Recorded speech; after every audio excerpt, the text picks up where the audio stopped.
Pueblo's police chief says the blood of his officers lays at the steps of the state capitol. During a news conference this afternoon, he said soft on crime legislation passed by lawmakers let a criminal go loose who shot 3 of his officers last night.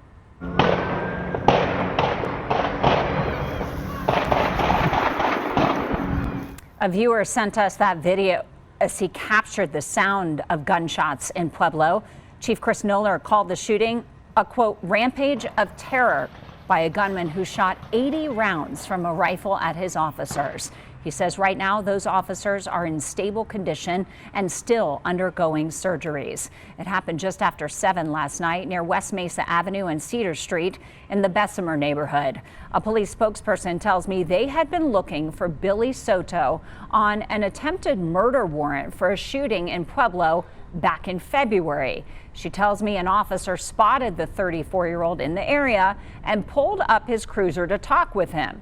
Well, the spokesperson says the man immediately shot and hit the officer. She says as other officers responded, the man took off running and fired, hitting 2 officers.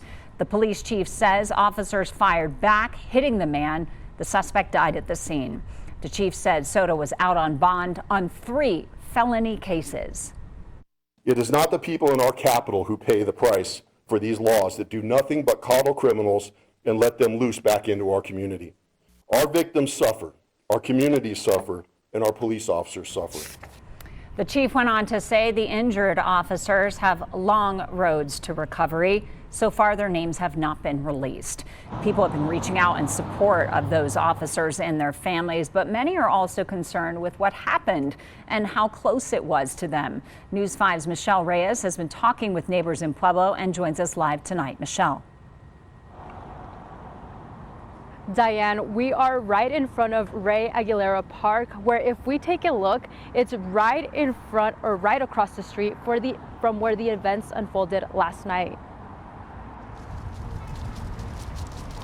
Neighbors I spoke with say their kids often play in this park and help coach them during the week. After last night, they are second guessing if the area is safe for them to be out, saying they are devastated to see the neighborhood they grew up in become unsafe, especially for the kids. It hurt me the most to see it happen right here because there's kids that play at the playground. We made the kids go to the back of the house because we heard them so close. So, I mean, we were just worried about the kids.